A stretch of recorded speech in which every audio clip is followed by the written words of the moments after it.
saya bekerja murni karena kemanusiaan. Ada masalah insentif, alhamdulillah. Tidak ada pun, alhamdulillah, saya bilang saya tetap akan jalan. Saya tidak akan berhenti. Buktinya dengan apa? Saya masih bertahan sampai tanggal 5, saya bilang.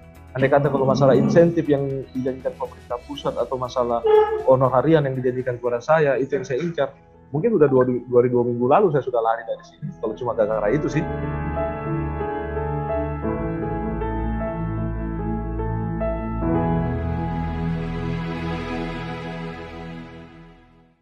Halo Detikers, kita jumpa kembali bersama saya Alexander Sudrajat.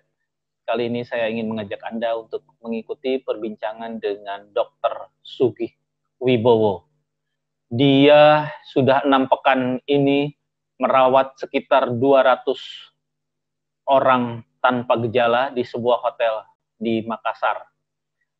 Dalam pemberitaan di sejumlah media beberapa waktu lalu, dia dikabarkan mengeluhkan soal insentif yang tak kunjung diterimanya. Tetapi apakah itu satu-satunya yang dipersoalkan? Atau ada hal lain sebetulnya yang lebih substansial yang menjadi perhatiannya? Mengingat Dr. Sugih ini adalah seorang relawan dan dia bukan pertama kali menjadi relawan. Kabarnya dia pernah bertugas di Papua, di Palu, dan di tempat lainnya. Untuk mendapatkan kejelasan, kita sapa langsung Dr. Sugih Wibowo yang saat ini berada di Hotel Harper, Makassar. Halo, Assalamualaikum. Dr. Sugih Wibowo, apa kabar? Waalaikumsalam warahmatullahi wabarakatuh. Dok, saya Sudrajat dari Detikom. Salam kenal. Salam kenal Mas Sudrajat. Ajat ya, Ajat ya? Iya, atau Akang lah ya. Akang mah, Sunda mah Akang mah. Dokter Sugih, saya Siap, tertarik menghubungi Anda ini karena tertarik dengan pemberitaan di media beberapa hari terakhir bahwa Dokter Sugih ini sudah 6 pekan ya, bekerja sebagai dokter relawan di daerah Makassar, tetapi sendirian. Tanpa ditemani, tanpa bisa aplusan dengan dokter lain. Gimana?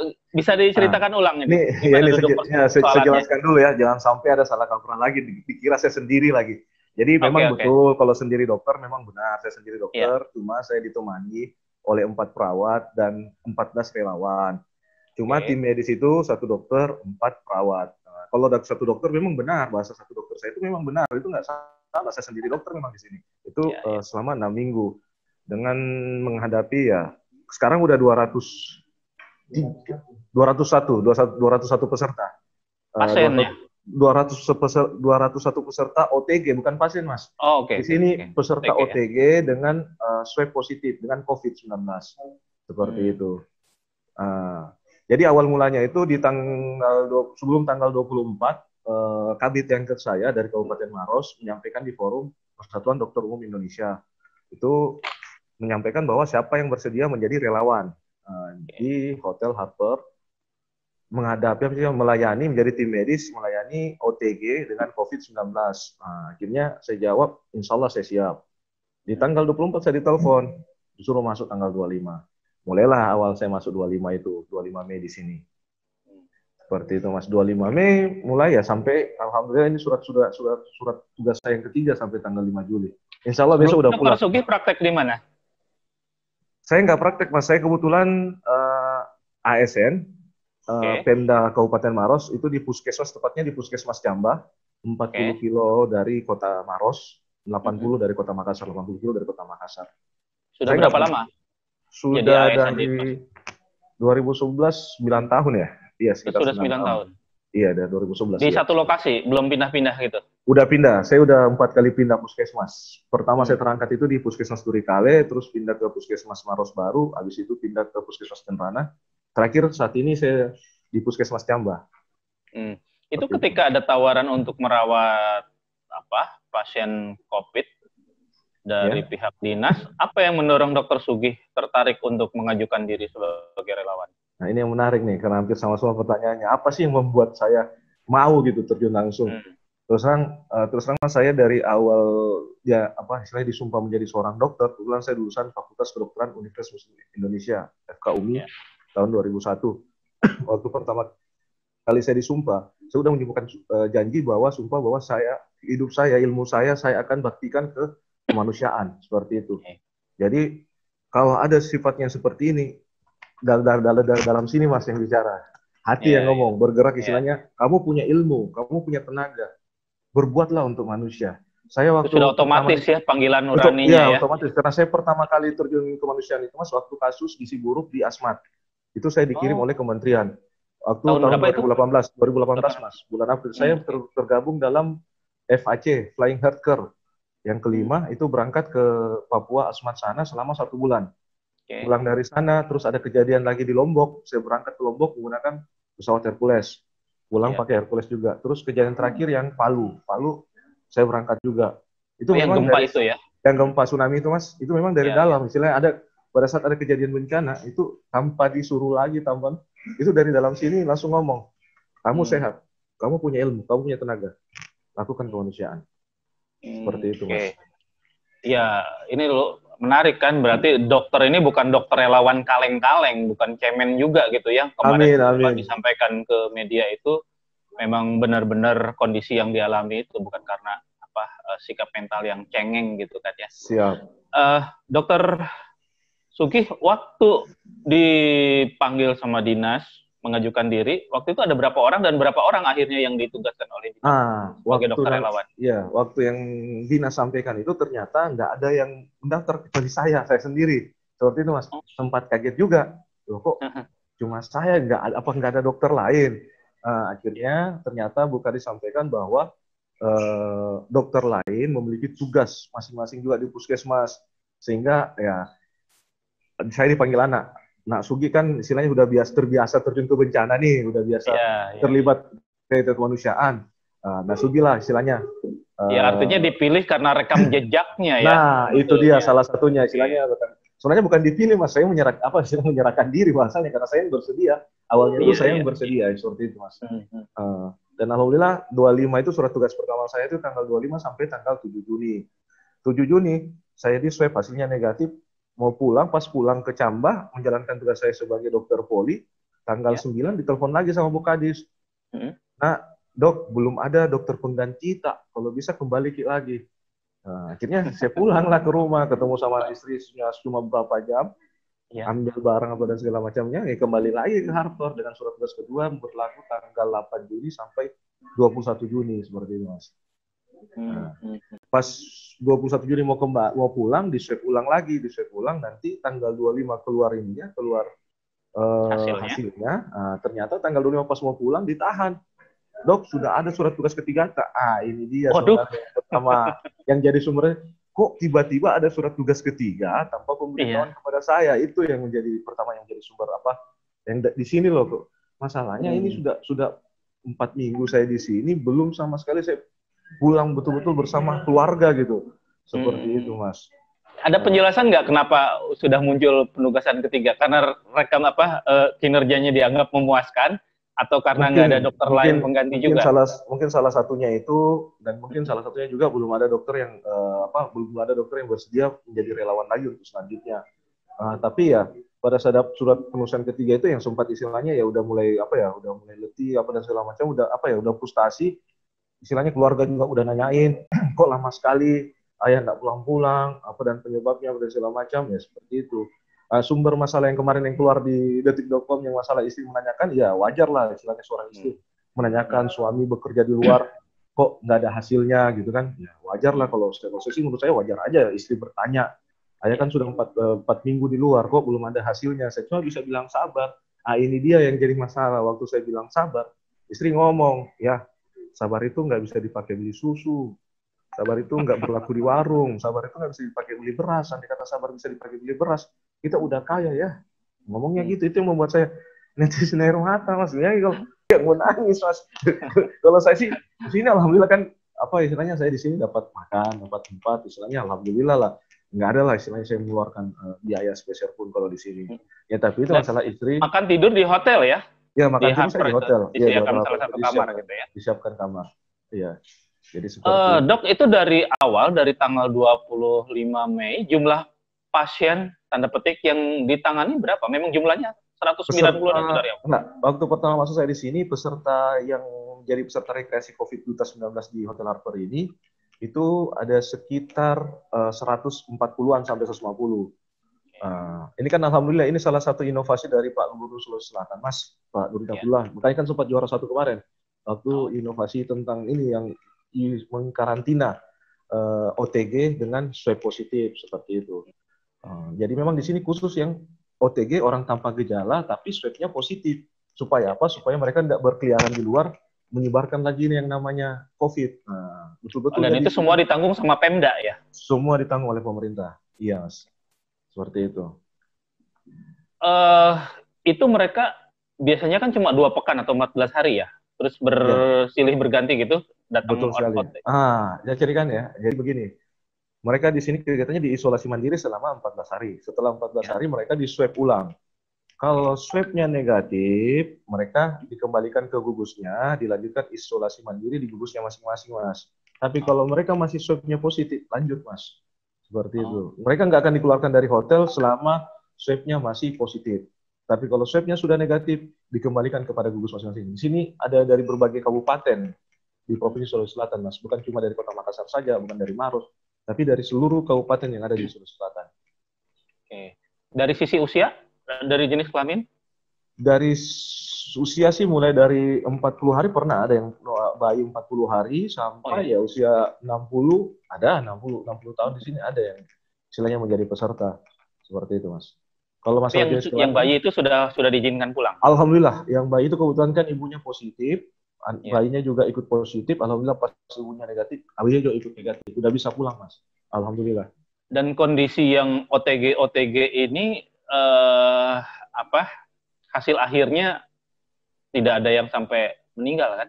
Alhamdulillah selama saya bertugas di sini, Mas, belum ada saya mendapat peserta yang meninggal. OTG di sini yang paling yang paling parah itu cuma kemarin kasus ada yang berusaha bunuh diri, ada pendarahan. Kenapa sampai gitu? Yang bunuh dirinya saya ceritakan awal mulanya itu dia masuk sama suaminya, bersamaan positif suaminya. Setelah setelah isolasi mandiri 14 hari di swab suaminya sudah negatif, dia masih positif. Akhirnya suaminya sudah bisa dipulangkan. Lanjut isolasi mandiri di daerahnya, cuma dia belum. Akhirnya kita kasih satu kamar sama sepupunya.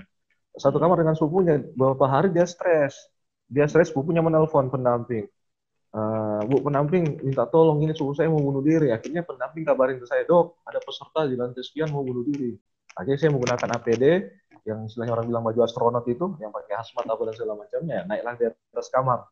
Naik di atas kamar, berusaha untuk ajak negosiasi. Saya bilang, Ibu, kenapa kita mau bilang tidak mau mak dokter di sini, tidak mau mak hidup jauh di suamiku. Seperti itu. Usia berapa, Dok? Usianya masih sekitar 27-an kalau saya tidak salah sih, masih muda, Mas. Kayaknya sih masih pengantin baru juga. Belum punya anak juga ya. Dia sempat keguguran katanya 1 kali.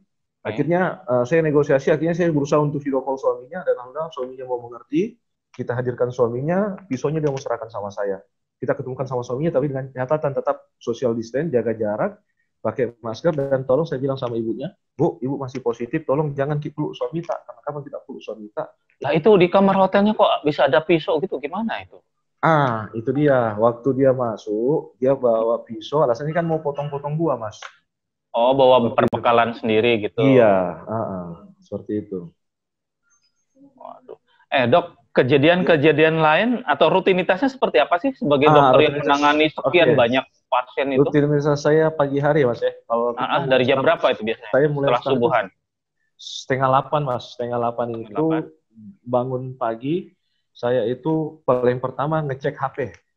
Karena di HP itu udah ada sekitar 300 chat WA yang berbagai macam keluhan. Itu dari peserta, Mas. Iya. Kan di peserta ada sekitar hampir 201 sekarang itu ada 300 chat, mulai dari keluhan A, B, C, sampai semuanya ada keluhan semua sama saya. Itu saya harus balas satu persatu dulu. Harus balas satu persatu, bahkan yang melalui telepon via earphone, ya saya menelpon dari kamar, ke kamar peserta. Nah, setelah itu sarapan pagi, mandi, turun ke bawah sekitar jam 8:30, kita olahraga olahraga dibawa sama peserta, sekalian saya memberikan edukasi. Edukasi kepada peserta itu sampai jam-jam 10, setengah 11, saya kembali ke posko. Ya. Di posko itu kita menyiapkan obat-obat yang tadi yang sesuai keluhan-keluhan peserta, ditemani oleh perawat-perawat, menyiapkan semua, kita serahkan obatnya kepada pendamping yang nanti antarkan ke kamarnya. Itu pun pendamping tidak masuk dalam kamar, cuma sampai depan kamar. Depan kamar itu sudah disiapkan meja, nanti setelah diantarkan barangnya, pendamping cuma timbis bel, peserta yang ambil depan meja. Siang hari. Pendamping itu yang dari 3 perawat itu, 4 perawat itu? Bukan, atau... Beda Mas, tim medis itu terdiri dari 1 dokter, 4 perawat, dan 1 direktur ambulans. Sedangkan relawan ini mereka direkrut dari UNICEF dan Dinas Kabupaten Provinsi. Seperti itu Mas. Jadi memang 14 relawan ini terdiri dari berbagai jenis elemen mahasiswa lah. Ada yang dari keperawatan, ada yang dari teknik, ada yang dari hukum, ada yang dari pertanian. Ya, mereka betul-betul istilahnya yang mau berbuat untuk COVID juga Mas, seperti itu. Ini yang mereka jangan sampai di situ ya. Ya, istilahnya menjadi partner saya istilahnya. Justru dia sebenarnya ini yang garda terdepan sebenarnya di relawan-relawan ini, karena mereka yang lebih banyak berhubungan, karena penghubung saya dengan peserta itu ya relawan ini, pendamping ini, karena kalau ada sama pendamping, mereka yang menyampaikan sama saya. Seperti itu. Ada kontrol misalnya cek jantung, darah, segala macam nafas gitu nggak? Dokter melakukan itu nggak rutin? Itu dilaksanakan pada saat ada kejadian emergensi. Dalam artian begini Mas, kalau ada keluhan baru kita lakukan. Tapi kalau nggak ada keluhan kita nggak lakukan Mas. Paling kita edukasi aja, istilahnya tetap menjaga psikologis peserta di sini supaya jangan sampai stres. Tapi kalau karena memang secara lahir mereka tampak bugar ya sebetulnya. Iya, kan namanya juga OTG tanpa gejala, ibarat kata kayak ini sehat, nggak ada masalah sama sekali, cuma dalam dirinya udah terpapar yang namanya COVID-19.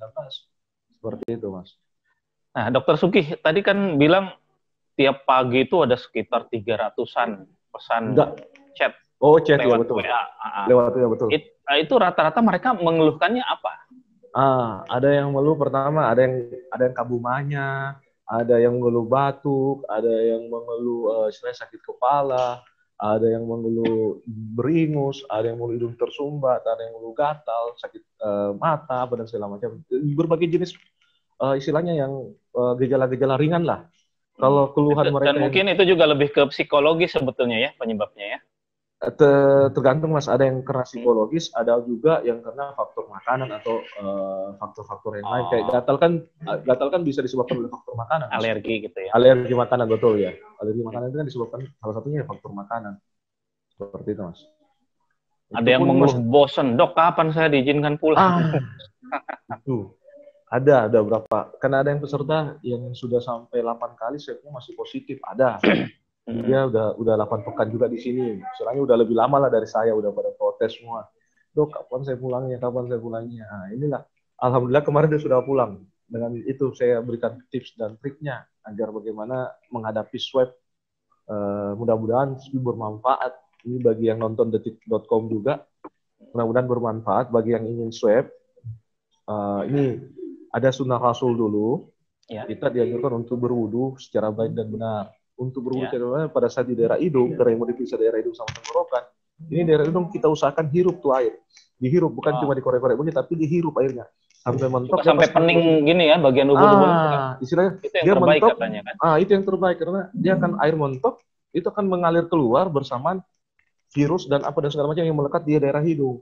Untuk daerah tenggorokan, kita usahakan untuk berkumur. Bukan cuma hirup, buang, enggak. Gitu kan kalau bisa. Kumur-kumur gitu ya? Iya, betul sekali Mas. Kan kalau ketelan bisa batuk-batuk gitu. Iya, seperti itu Mas. Terus jangan lupa, terus ada yang bertanya, terus bagaimana kalau yang non-muslim? Ya non-muslim lakuin aja seperti biasa.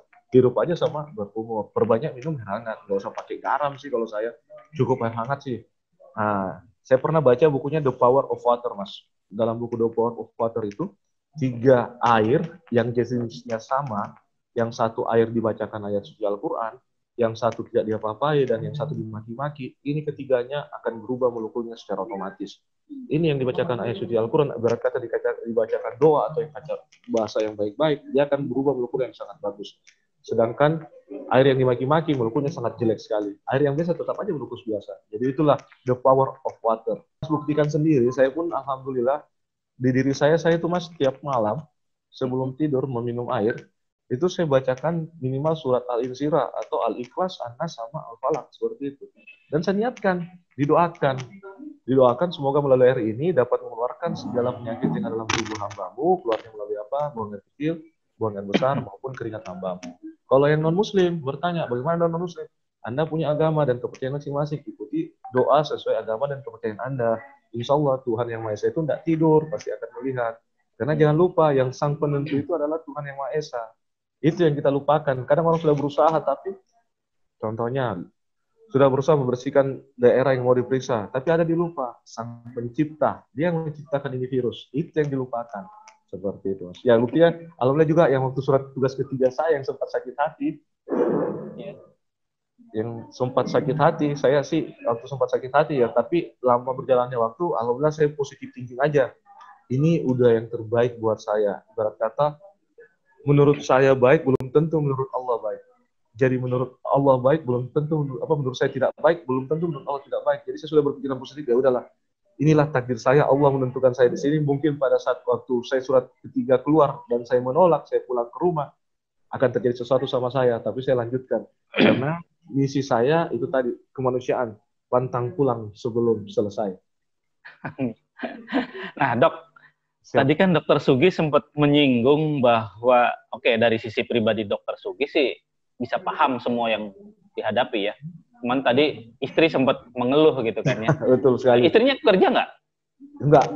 Istri saya memang ibu rumah tangga aja. Murni. Dia memang S1 pendidikan. Sebenarnya dia pernah jadi guru honorer. Cuma saya bilang, putra kan anak sudah ada. Saya bilang, gini, mending kita ngurus saya sama anak. Saya bilang, itu lebih bagus, itu lebih mulia kita ngurus saya sama anak. Biarkanlah saya yang mencari nafkah rezeki di luar seperti untuk kita sama anak. Itu sih.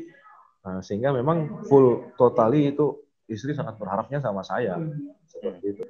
Kalau Dokter Sugih kan memang paham betul dengan kondisi yang terjadi. Tapi tadi sempat disinggung bahwa istri sempat mengeluhkan, bukan mengeluhkan juga sebetulnya mempertanyakan mana insentifnya gitu kan.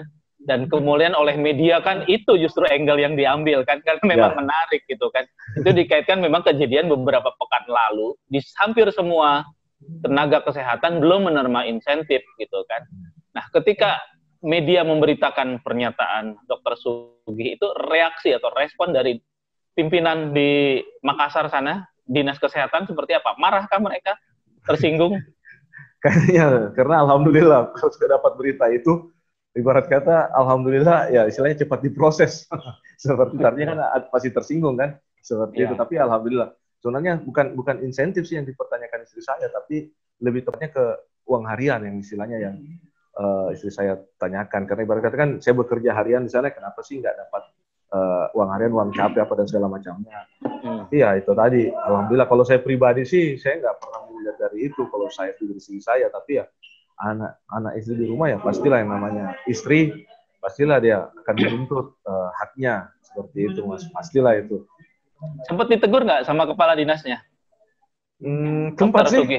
Kenapa harus bicara ke media gitu? Kenapa nggak? Betul sekali, sempat itu hari kepala dinas saya bicara, kenapa kamu nggak bicara langsung sama saya? Kenapa harus melalui media? Karena saya sempat sampaikan, saya bilang, ibundaku yang terhormat, Bu Kadisku yang terhormat, bukan saya yang bicara sama media, bukan saya yang panggil sama media yang datangi saya bilang. Dia bilang, kenapa bisa media tahu gini-gini? Ya, saya bilang, saya bocorkan aja yang sebenarnya bahwa saya dipertanyakan sama keluarga, sehingga mungkin bisa saja keluarga saya yang nyampein ke media, sehingga media mau cari tahu apa sih yang sebenarnya terjadi, kenapa sampai sepupu saya atau suami saya ini belum sama sekali bisa memberikan sesuatu yang istilahnya memberikan hasil lah. Sudah kerja 4 minggu belum bisa memberikan hasil. Jadi pikiran pertama itu dikira saya yang melapor kepada media. Itu pun saya sudah kasih lihat chatnya Bu Kadis ke media, saya bilang, Bu, ini saya bilang, saya tidak pernah mau menyinggung masalah insentif. Ini sudah jelas saya bilang, ini ada bukti saya pegang. Saya bilang, kalau media mau menanyakan insentif, tolong, ini bukan ranah saya. Ranah saya itu cuma medis. Saya di sini sebagai dokter penanggung jawab medis, saya bilang. Kalau Anda menanyakan insentif itu, coba tanyakan langsung kepada kepala dinas saya. Itu dia lebih berhak untuk menjelaskan. Seperti itu sih, Mas. Iya. Akhirnya apa yang ramai dihebohkan oleh media itu sudah diberikan oleh Alhamdulillah. pihak. Alhamdulillah kemarin udah diserahkan, makanya tadi juga sempat live Zoom di satu stasiun televisi. Itu alhamdulillah sudah saya sampaikan ucapan terima kasih saya kepada Bapak Bupati Maros, Ibu Kadis, Kepala Dinas Kesehatan. Alhamdulillah saya sudah terima, Bu, makasih banyak. Alhamdulillah saya bilang makasih banyak. Adapun istilahnya kita udah dari awal sudah saya bilang, saya bekerja murni karena kemanusiaan. Ada masalah insentif, alhamdulillah. Tidak ada pun, alhamdulillah saya bilang, saya tetap akan jalan. Saya tidak akan berhenti. Buktinya dengan apa? Saya masih bertahan sampai tanggal 5, saya bilang. Andai kata kalau masalah insentif yang dijanjikan pemerintah pusat atau masalah honorarian yang dijanjikan kepada saya, itu yang saya incar. Mungkin udah 2 minggu lalu saya sudah lari dari sini. Kalau cuma gara-gara itu sih. Kalau bicara kan istilahnya bicara logika, kalau cuma gara-gara itu saya incar, pasti udah dari minggu lalu saya lari. Seperti itu, Mas. Dokter Sugih, selain soal insentif, sudah ada kepastian nggak dari Ibu Kepala Dinasnya? Kapan tugas Alhamdulillah. Dokter Sugih berakhir? Besok masih salah tanggal 5 Juli itu hari Minggu. Udah ada tadi dokternya pengganti, udah ketemu sama saya, udah saya tanyain apa yang dibikin di sini. Besok mungkin serah terimanya, Mas. Serah terima, udah ada dokter penggantinya, alhamdulillah. Udah alhamdulillah langsung direspon baik sama Bu Kadis, semuanya udah direspon baik, alhamdulillah. Ini mungkin jalannya ya. Jalannya harus rame-rame dulu lewat media. Alhamdulillah, ya. Mungkin ya jalannya ya. Karena mungkin kalau nggak lewat media apa dan segala macam, mungkin jangan sampai ada surat tugas keempat saya, itu yang bisa menyebabkan saya nanti jadi stres lagi.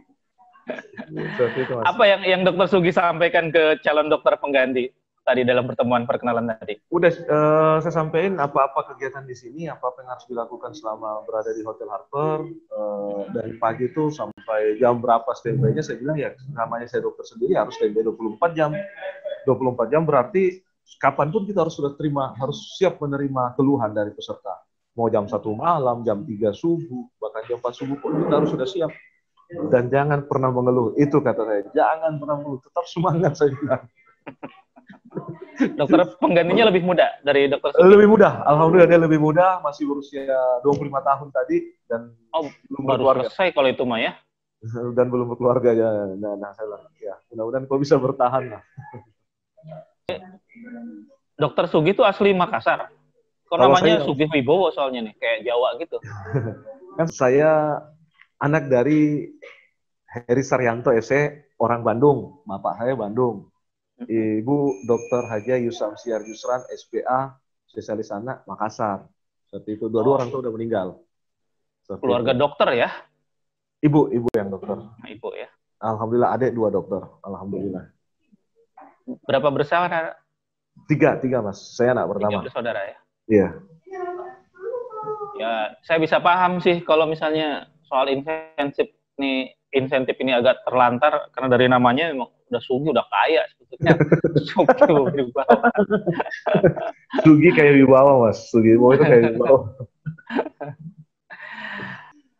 Niatan awal kita tuh memang ikhlas bekerja, nggak mau bicarain tentang insentif apa dan segala macamnya. Itu pun ada pun yang dijanjikan sama pemerintah pusat maupun pemerintah daerah. Dikabulkan alhamdulillah, ya tidak juga sebenarnya nggak ada masalah. Kita tetap berjalan bekerja.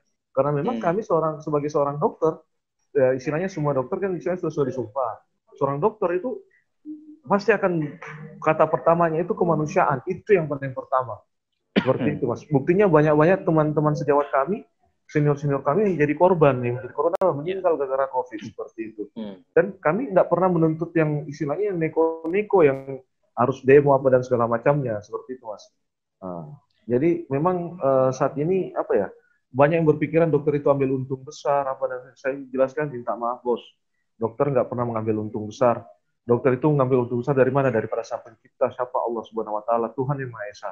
Itu untung besar dari seorang dokter. Kalau Anda bilang berpikir dokter itu dapat penghasilan yang besar dari COVID ini, mengambil untung apa dan segala macam, minta maaf sekali lagi bos, dokter tidak mengambil untung sedikit pun dari masalah COVID ini. Dokter betul-betul murni bekerja karena kemanusiaan. Buktinya apa? Banyak dokter yang berani mati untuk demi jiwa yang lain. Kalau gara-gara istilahnya penghasilan apa dan segala macamnya, sudah banyak dokter yang mengundurkan diri. Penghasilannya nggak ada. Berat kata apa ya? Nggak seberapa, nggak sebanding dengan nyawa taruhannya, bos. Anda mau dikasih 20 juta berhadapan dengan pasien COVID, silakan Anda mendaftarkan diri kalau memang mau. Sini, datang ke Harper, ayo saya ajak ke atas kalau memang mau, kalau memang uang Anda cari, sini dikasih 10 juta deh. Sebulan itu 10 juta, kasih di atas, tapi berhubungan langsung sama pasien COVID, mau enggak? Ini nyawa taruhannya loh. Kalau cuma gara-gara itu yang Anda cari, minta maaf, pasti Anda akan gugur. Nggak akan tercapai cita-cita Anda. Di sini kebagian kami pada saat apa? Pada saat peserta itu sembuh, swabnya negatif, kembali sama keluarga dan berkumpul pada keluarga. Itulah bayaran yang termahal bagi kami. Senyum para peserta, senyum pada pasien, kesembuhan para pasien. Itulah bayaran yang sangat-sangat membuat kami bahagia. Seperti itu, Mas. Seperti itu ada rencana dokter penggantinya cuma seorang atau belajar dari kasus Dokter Sugih kemungkinan ditambah menjadi 2 atau 3 orang seperti di tempat lain? Setahu saya tadi yang ketemu sama saya sih sendiri. Saya nggak tahu kalau ada tambahan dokter lain besok. Seperti itu. Perawat juga tetap? Perawatnya tetap 4 orang. Perawatnya sih ganti-ganti. Kalau saya kemarin sih 3 periode di sini perawatnya ganti-ganti terus. Saya aja yang tetap 3 periode seperti itu, Mas. Kalau perawatnya sih 2 minggu ya kalau perawatnya ya? Tiap 2 minggu, Mas. 14 hari. Tiap 14 hari itu mereka gantian. 14 hari mereka kembali. Ada perawat lagi yang baru 4 orang masuk, selesai, masuk lagi 4 orang. Seperti itu. Dan sebelum kembali mereka menjalani uji swab juga ya? Sama, Mas, seperti saya. Uji swab dulu. Karena di sini jangan sampai kita yang menjadi OTG, yang menyebabkan penyebaran. Sehingga sebelum kita melaksanakan itu, ya tetap di OTG, di swab dulu, dan pulang pun di swab lagi. Seperti Dokter Sugih kan besok pulang. Sudah di swab? Sudah dong. Ada sudah sertifikat. Nggak berani pulang saya kalau belum, Mas. Udah ada surat keterangan. Di sini kita dapat sertifikat, Mas. Surat keterangan. Istilahnya keterangan swab negatif. Alhamdulillah bisa pulang. Kalau swab positif, Mas, saya naik ke atas, Mas. Lantai 2, lantai 3. Jadi peserta juga. Seperti itu, Mas. Oke. Dokter Sugih, terima kasih banyak telah berkenan berbincang-bincang dengan kami dari Detikom. Sama-sama. Semoga Dokter Sugih, semua pasien yang akan atau orang-orang OTG yang Dokter Sugih tangani bisa juga mengikuti jejak Dokter Sugih untuk cepat kembali berkumpul dengan keluarganya masing-masing. Amin. Semua cepat sehat semua seperti itu. Dokter Sugih, salam Mas. Untuk istri dan anaknya. Sama-sama, Mas. Salam buat keluarga Mas Ajat juga, sehat selalu, Mas. Oke, assalamualaikum warahmatullahi wabarakatuh. Waalaikumsalam warahmatullahi wabarakatuh.